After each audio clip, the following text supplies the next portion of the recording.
भविष्य का दूसरा नाम है संघर्ष। हृदय में आज इच्छा होती है और यदि पूर्ण नहीं हो पाती तो हृदय भविष्य की योजना बनाता है। भविष्य में इच्छा पूर्ण होगी ऐसी कल्पना करता रहता है, किंतु जीवन ना तो भविष्य में है ना अतीत में। जीवन तो इस क्षण का नाम, अर्थात इस क्षण का अनुभव ही जीवन का अनुभव।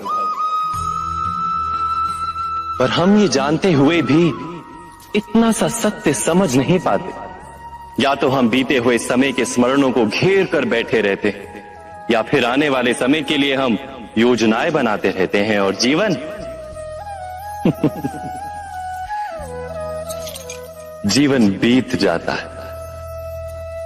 एक सत्य यदि हम हृदय में उतार लें कि ना हम भविष्य देख सकते हैं, ना ही भविष्य निर्मित कर सकते हैं, हम तो केवल धैर्य और साहस के साथ भविष्य को आलिंगन दे सकते हैं, स्वागत कर सकते हैं भविष्य का। तो क्या जीवन का हर पल जीवन से नहीं भर जाएगा? स्वयं विचार कीजिए।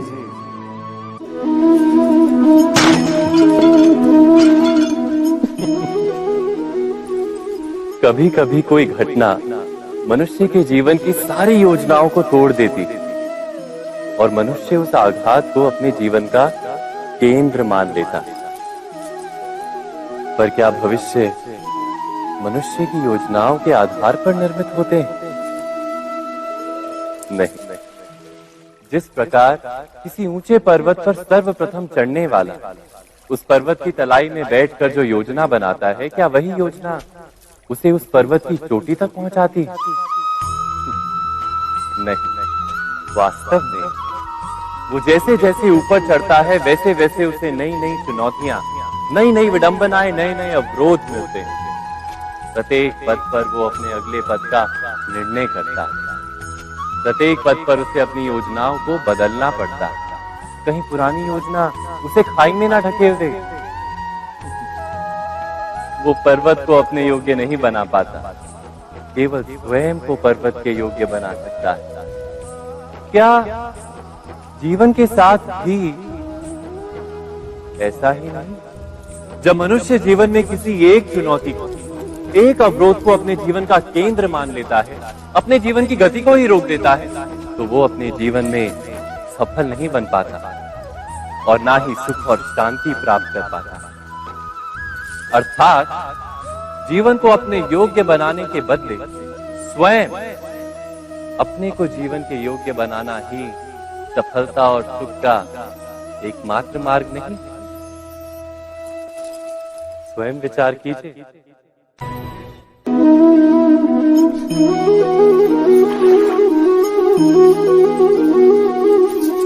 पिता सदा ही अपने संतान के सुख की कामना करते, उनके भविष्य की चिंता करते रहते।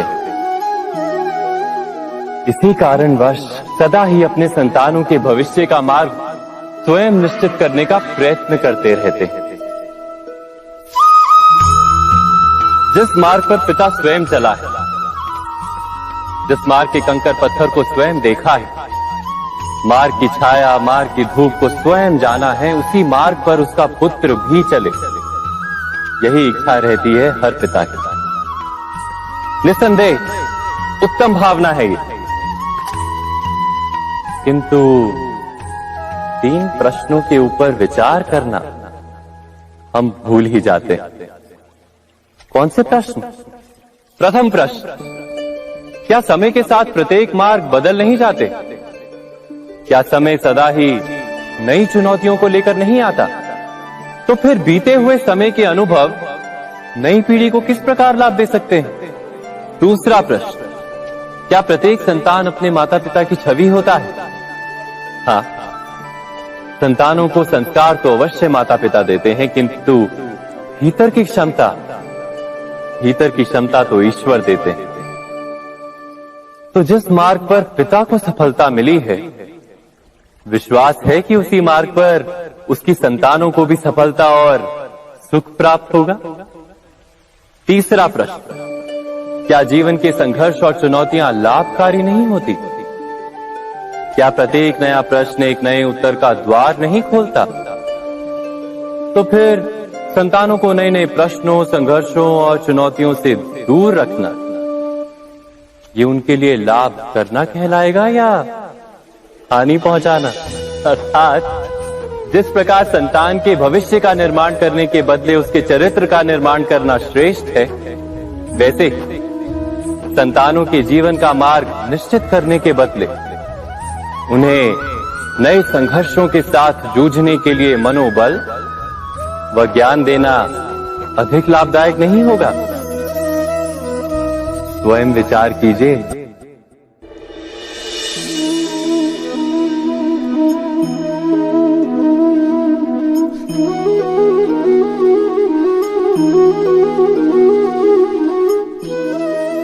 जीवन का हर क्षण निर्णय का क्षण होता है। प्रत्येक पद पर दूसरे पद के विषय में कोई निर्णय करना ही पड़ता है, और निर्णय अपना प्रभाव छोड़ जाता है। आज किए गए निर्णय भविष्य में सुख अथवा दुख निर्मित करते हैं, ना केवल अपने लिए, अपने परिवार के लिए भी, आने वाली पीढ़ियों के लिए भी। जब कोई दुविधा सामने आती है तो मन व्याकुल हो जाता है, अनिश्चय से भर जाता है। निर्णय का वो क्षण युद्ध बन जाता है और मन बन जाता है युद्ध भूमि। अधिकतर निर्णय हम दुविधा का उपाय करने के लिए नहीं, केवल मन को शांत करने के लिए लेते हैं। पर क्या कोई दौड़ते हुए भोजन कर सकता है? नहीं। तो क्या युद्ध से जूझता हुआ मन कोई योग्य निर्णय ले पाएगा? वास्तव में शांत मन से जब कोई निर्णय करता है तो अपने लिए सुखद भविष्य बनाता है, किंतु अपने मन को शांत करने के लिए जब कोई निर्णय करता है तो वो व्यक्ति भविष्य में अपने लिए कांटों भरा वृक्ष लगाता है। स्वयं विचार कीजिएगा।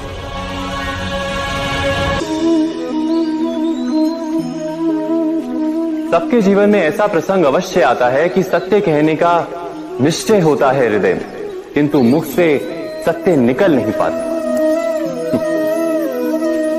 कोई भय मन को घेर लेता है। किसी घटना अथवा प्रसंग के बारे में बात करना या फिर स्वयं से कोई भूल हो जाए उसके बारे में कुछ बोलना, क्या ये सत्य है? नहीं, ये तो केवल तथ्य है। अर्थात जैसा हुआ था वैसा केवल बोल देना सामान्य सी बात है। किंतु कभी कभी उस तथ्य को बोलते हुए भी भय लगता है। कदाचित किसी दूसरे की भावनाओं का विचार आता है मन, दूसरे को दुख होगा ये भय भी शब्दों को रोकता है। तो ये सत्य क्या है? क्या हमने कभी विचार किया है? जब भय रहते हुए भी कोई तथ्य बोलता है तो वो सत्य कहलाता है। वास्तव में सत्य कुछ और नहीं, केवल निर्भयता का दूसरा नाम है। और निर्भय होने का कोई समय नहीं होता, क्योंकि निर्भयता आत्मा का स्वभाव है। अर्थात क्या प्रत्येक क्षण सत्य बोलने का क्षण नहीं होता?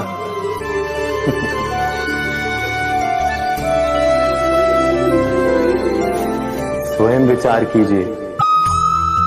जीवन में आने वाले संघर्षों के लिए जब मनुष्य स्वयं को योग्य नहीं मानता, जब उसे अपने ही बल पर विश्वास नहीं रहता, तब वो सद्गुणों को त्याग कर दुर्गुणों को अपनाता है।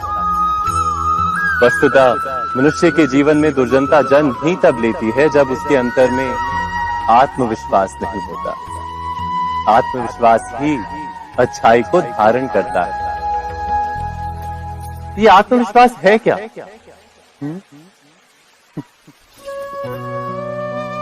जब मनुष्य ये मानता है कि जीवन का संघर्ष उसे दुर्बल बनाता है, तो उसे अपने ऊपर विश्वास नहीं रहता। वो संघर्ष के पार जाने के बदले संघर्ष से छूटने के उपाय ढूंढने लगता है। किंतु जब वो ये समझता है कि ये संघर्ष उसे अधिक शक्तिशाली बनाते हैं, ठीक जैसे व्यायाम करने से देह की शक्ति बढ़ती है, तो प्रत्येक संघर्ष के साथ उसका उत्साह बढ़ता है। अर्थात आत्मविश्वास और कुछ भी नहीं, मन की स्थिति, जीवन को देखने का दृष्टिकोण मात्र है। और जीवन का दृष्टिकोण तो मनुष्य के अपने वश में होता है। स्वयं विचार कीजिए।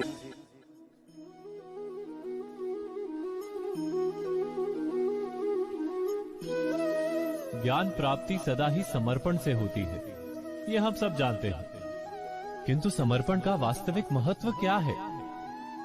क्या हमने कभी विचार किया? मनुष्य का मन सदा ही ज्ञान प्राप्ति में विभिन्न बाधाओं को उत्पन्न करता है। कभी किसी अन्य विद्यार्थी से ईर्ष्या हो जाती है, कभी पढ़ाए हुए पाठों पर संदेह जन्मता है और कभी गुरु द्वारा दिया गया दंड मन को अहंकार से भर देता है। नहीं, क्या ऐसा नहीं होता? न जाने कैसे कैसे विचार मन को भटकाते हैं और मन की इसी अयोग्य स्थिति के कारण हम ज्ञान प्राप्त नहीं कर पाते। मन की योग्य स्थिति केवल समर्पण से निर्मित होती है। समर्पण मनुष्य के अहंकार का नाश करता है। ईर्ष्या, महत्वाकांक्षा आदि भावनाओं को दूर कर हृदय को शांत करता है और मन को एकाग्र करता है। वास्तव में ईश्वर की सृष्टि में ना ज्ञान की मर्यादा है, ना ज्ञानियों की। गुरु दत्तात्रेय ने तो गाय और श्वान से भी ज्ञान प्राप्त कर लिया था। अर्थात विषय ब्रह्म ज्ञान का हो या जीवन के ज्ञान का या गुरुकुल में प्राप्त होने वाले ज्ञान का, उसकी प्राप्ति के लिए गुरु से अधिक महत्व है उस गुरु के प्रति हमारा समर्पण। क्या ये सत्य नहीं? स्वयं विचार कीजिए।